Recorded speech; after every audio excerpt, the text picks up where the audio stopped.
Are You Nuts? A Tom and Scott Mystery, Book 7. Author Mark Richard Zubro. St. Martin's Press, New York. Eric Aust, narrator. Chapter 8. The first person I ran into at school was Beatrix Zuri. I wondered if she kept a periscope in her room so she could watch for me, or a Tom Mason radar detector. Her first words were, "Did you call about the air conditioning?" I said, "Beatrix, you've been here nearly 35 years. What do you know about the fights in the community?" "Nothing." "Come on, Beatrix. You must know some of these people. I need some information." "Well, I don't think I know anything." She trotted away. I wondered if bringing up the murder would be enough to drive her away every time.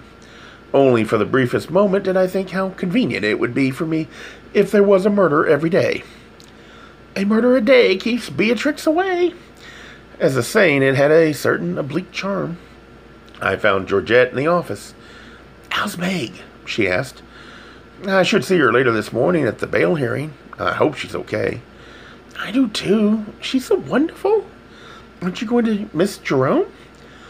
"Oh, we didn't talk much." Georgette leaned closer. "He kind of abused the secretaries. He'd be mean to us for no reason. I know Mavis especially tried to be extra nice to him, but Jerome was real nasty anyway. It started with little things, like he was always late turning in his paperwork." "Late grades?" And Georgette rolled her eyes. "Every single time, you know. We hate to get teachers in trouble. Sometimes we cover for people, but he was just impossible.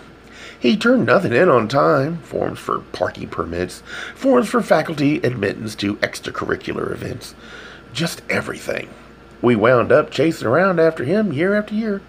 Most of the little stuff is due at the beginning of the year, and who has time then or ever to monitor somebody who should know better? When we would remind him about these items, he would be rude and churly. I can tell you this, Tom, but no one else. Jerome was not real popular in this office. Nobody's glad to see him die, but still.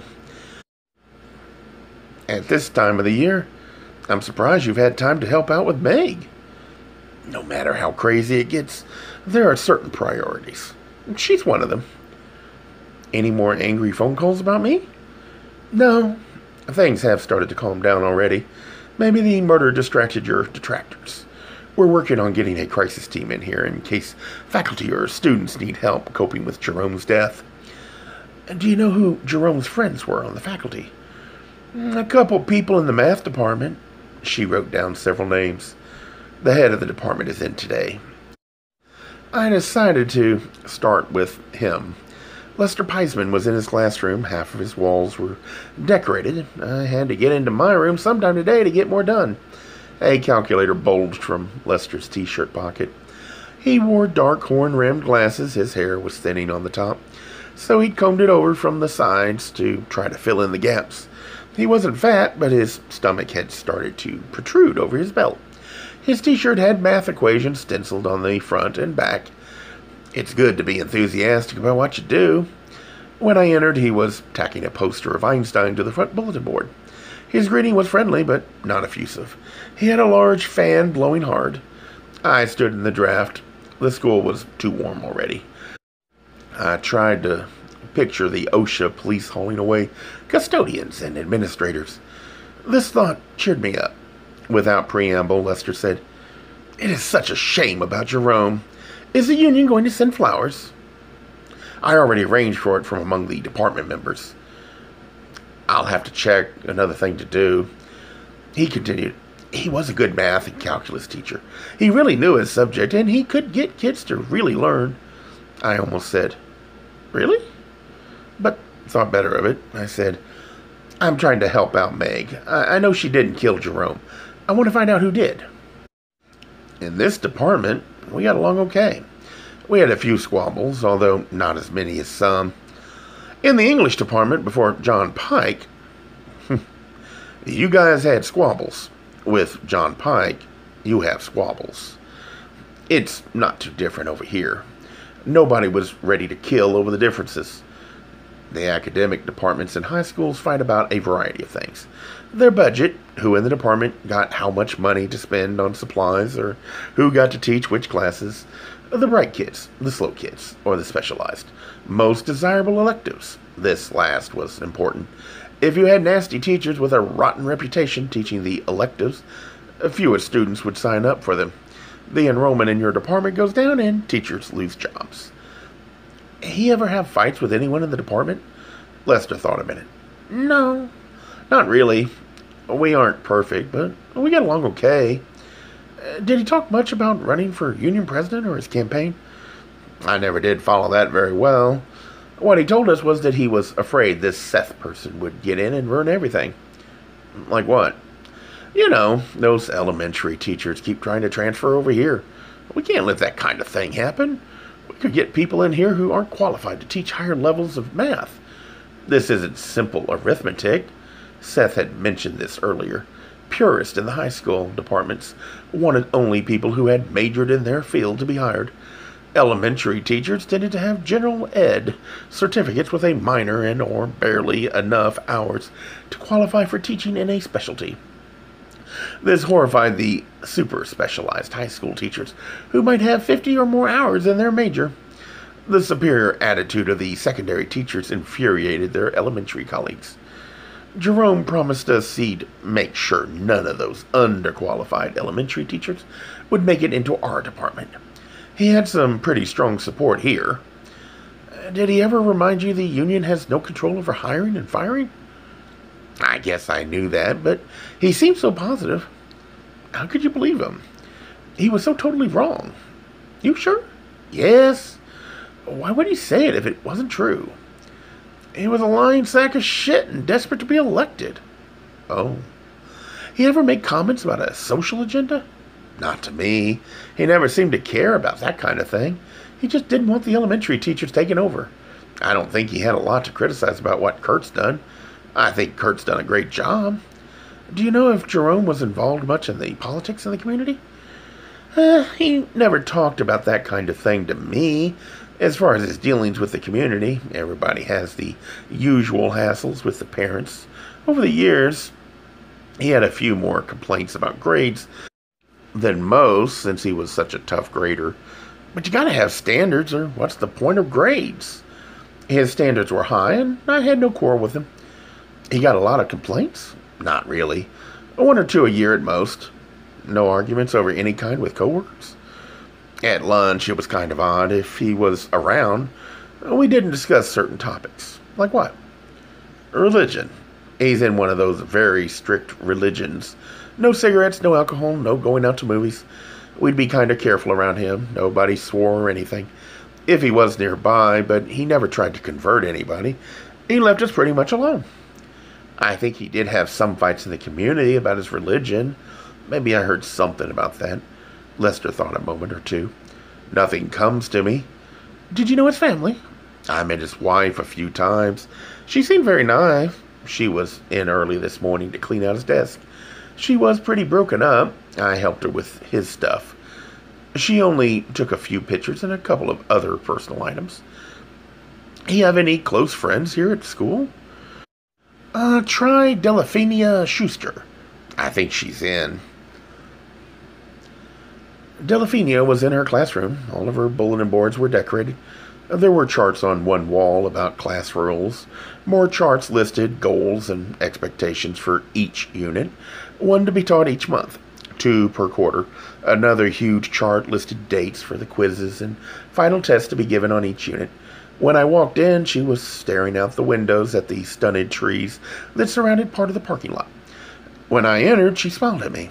I'd helped her untangle a parent complaint several years ago. She'd been accused of clipping her toenails in class.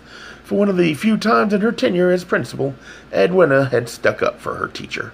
Right down the line, Delphina said it was absurd and it never happened. To my amazement, Edwina had believed her, not argued, and all but told the parent where to stick it. Delphina plucked a tissue from a box and dabbed at her eyes. It's sad about Jerome, she said.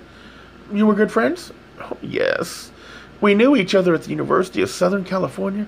I'm from the northern suburbs, when there were no jobs up there.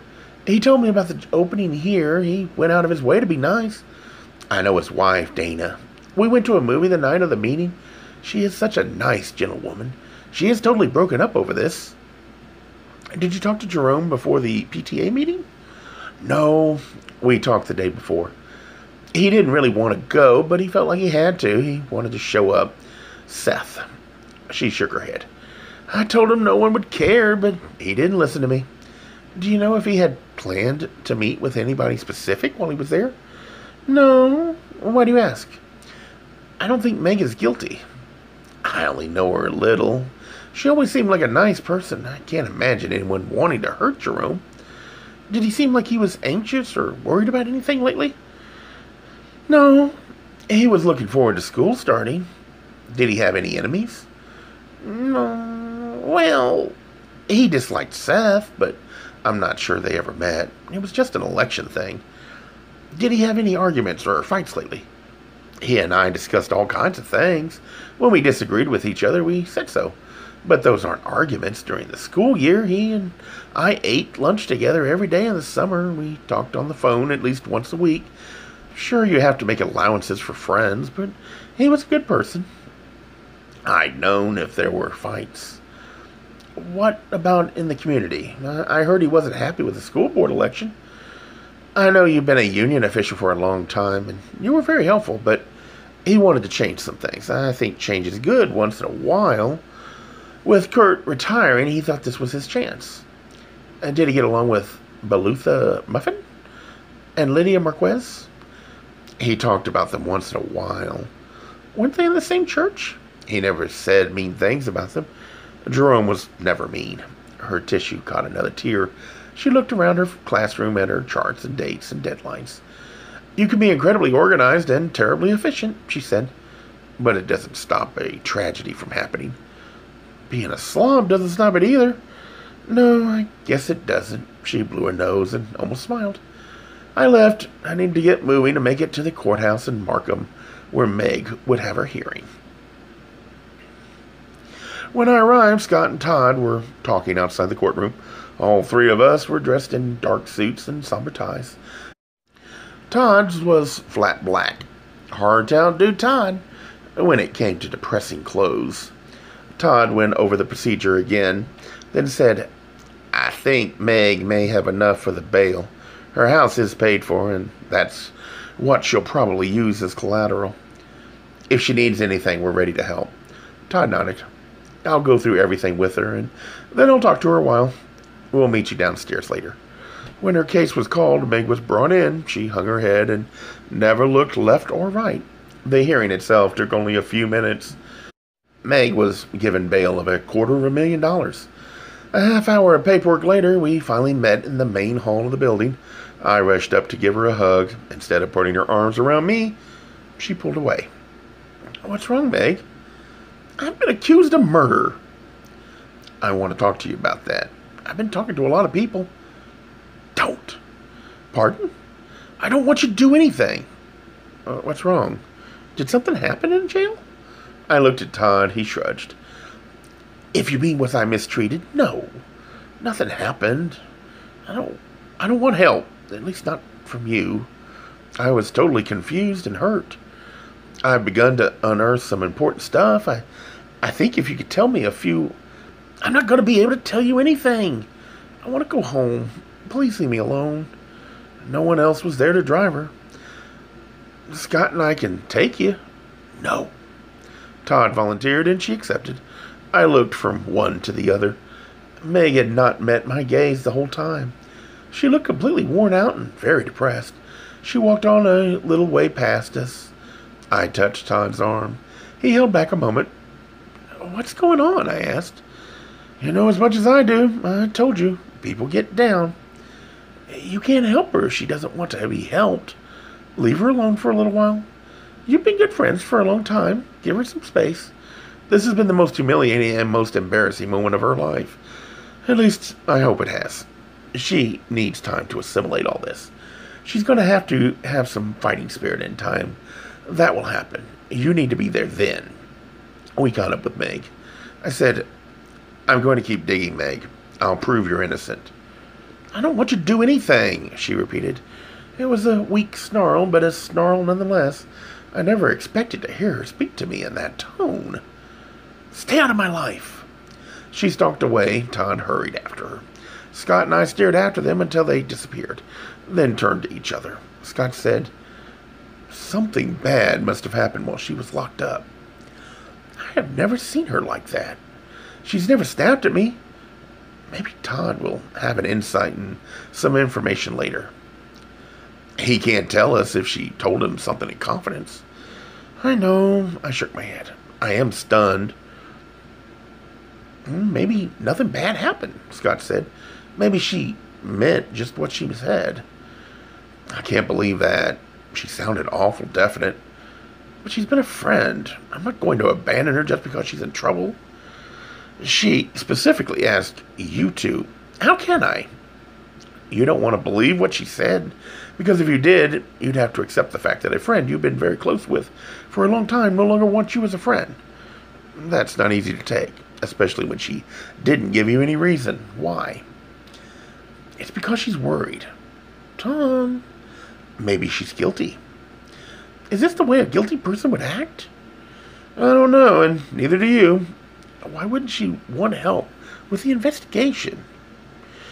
"Maybe just not by you." "Then who's going to help her?" I asked. "She doesn't have any family here. Her ex-husband hasn't talked to her in 25 years. I don't even know if he's still alive. She's got a few older cousins down in southern Illinois.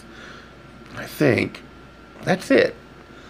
Maybe she wants to rely on the police or a lawyer."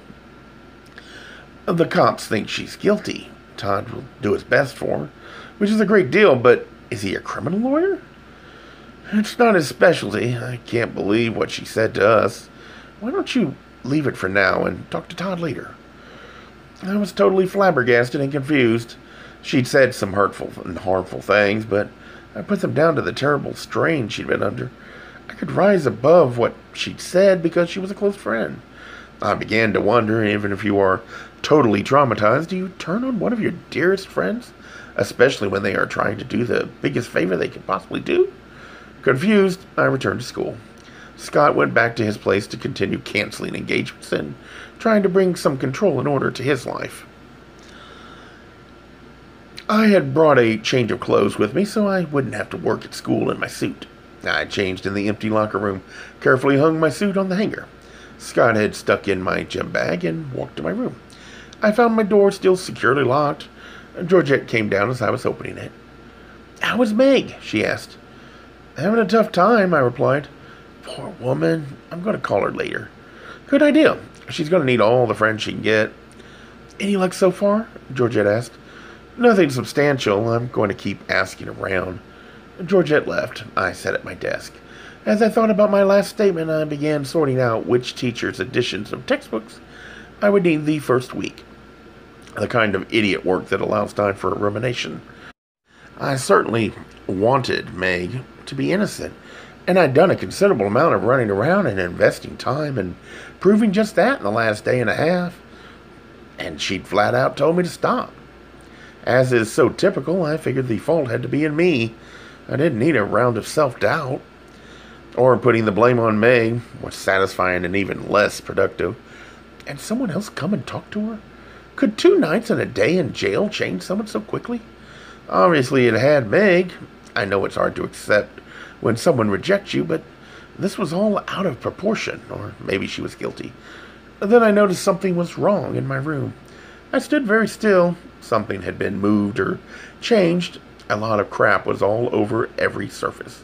Getting a classroom pulled together requires a lot of unloading boxes of new materials and supplies and unpacking cabinets crammed with paraphernalia. In the process, junk gets scattered hither and yon.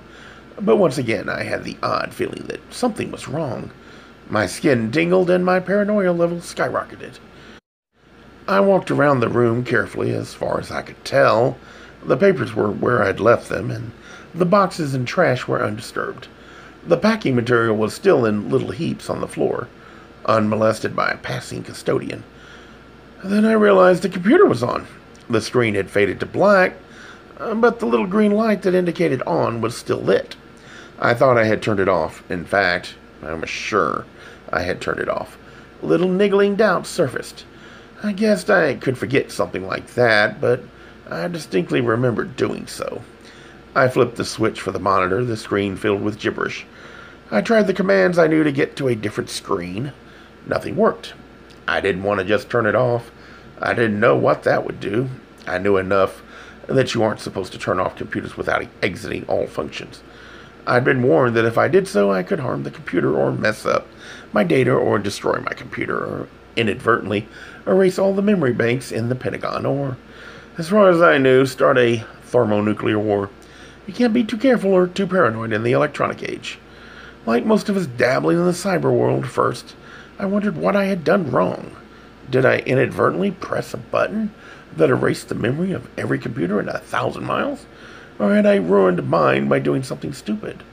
I tried to think rationally. I remembered turning off all the functions yesterday when I saved the class list. I'd finished typing. I found the disk secure in its folder in the top drawer of my desk. I forced myself to not look over my shoulder as I walked down the hall to the computer lab. The district technology specialist, Rita Fleming, was typing rapidly at a computer. At the end of the last school year, she'd been giving $100,000 to upgrade all her programs and equipment. She was surrounded by mounds of open boxes, yards of plastic wrapping, and an electronic cornucopia. She looked up, typed a few more seconds, then smiled at me. Mr. Television Star. Until a two-headed dragon shows up. I suspect there aren't many of those in this neck of the woods. One would do nicely. After briefly mentioning her trip to Japan with her husband and 2 kids for 4 weeks this past summer, she said, "It's terrible about Jerome and Meg. I can't imagine that Jerome is dead and Meg, of all people, is being accused of his murder. Did you know Jerome? I probably would have recognized him on the street. Meg I liked. Are you helping her?" "Yeah, right now I need assistance with my computer in my classroom." "What's wrong?" I explained. She accompanied me down to my room. She fiddled with all the connections. Then she put her hands on top of the monitor, shut her eyes, and said, "Heal." I smiled. "Does that work?" "Not often enough." After a few more minutes of fiddling with it, she said, "I'm turning your buddy here off. I'll probably have to go into its innards after I do to make sure none of programs or the data have been messed up. You have all the setup disks?" I showed her my little pile. "You saved everything on this yet?" "My class list, but I have a backup disk." "Smart man." She flipped the computer off, waited a moment, then turned it back on. I stood next to her and felt like a fool as she typed and screens scrolled by. Finally she said, "Oh, here's your problem." She tapped several more keys. A message appeared on the screen. It was simple and terse. "Fuck you, faggot," in large, bold letters. "Somebody doesn't like you," she said. "I guess not. How'd he get on there?" "Let me check." Again she typed, and more data flashed by. It took several minutes before she said, "Somebody got into your hard drive and reprogrammed a lot of it. No matter what you would have tried on the computer, it would have come up with this message. I can eliminate the message for now, but before you can use the computer, I'll have to come back for some internal surgery. If you're lucky, it might be as simple as redoing the startup." How much knowledge of computers would someone have to do this? Somebody with a computer degree? Half the bright kids in the school could probably do it. That many? Yeah. Or it could have been one of the teachers. Many of them have taken advanced computer classes. Any way to find out who did this? Not from the data. I shook my head. This is too much. Hell of a thing to find on a screen. I'll be in later to finish fixing it. I've got to get to a meeting. Let me shut everything down before I go. She did so. I told her about all the other problems and about securely locking the classroom. Somebody really doesn't like you, and any kids hate you particularly last year? Not that I can think of. Maybe it's got something to do with all your appearances?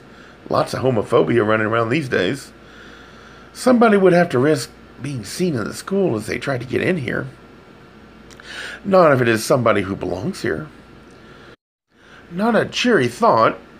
One depressed lover? one messed up computer with a nasty message, one undone and tampered with classroom, one friend who had turned on me, one murder left unsolved. She left. Sitting at my desk, brooding, accomplished nothing. I could brood while I worked. I pulled the posters off their shelf. Numerous unpleasant thoughts jumbled through my mind as I began taping the backs of the pictures. I started with a Forest Glen scene. I wished my forest would look like this someday. I was most worried about Meg, but now a close second was finding out whoever had been sabotaging my room. Was the minor moving around of small items connected to the message on the screen? After finishing the fifth poster, I decided to move on to attaching some bright lettering to one of the front bulletin boards to emphasize the emergency procedure rules. We used to be told to post these every year. Now, they've encased them in plastic and riveted them to the wall. I began rummaging in my cupboard for the letters. I knew I had a box of them somewhere. I was reaching behind some books with my left hand when I dislodged a stack of books deep in the shelf. A small cascade of reference books tumbled out. I reached to pick them up and stopped. Staring up at me was a Smith's Comprehensive Encyclopedia, covered with what looked depressingly like dried blood. Gay Mysteries audiobooks. I think it is easy to hate a label, but a face humanizes the word. So this effort is twofold: to offer comfort to those like myself that your world didn't end because you don't fit into the view of acceptable society on both sides, and in hopes of helping those with family that are LGBTQ, that it doesn't mean we are aliens from the child they once knew. Reassure them so they can maybe be supportive at the same time being true to their values.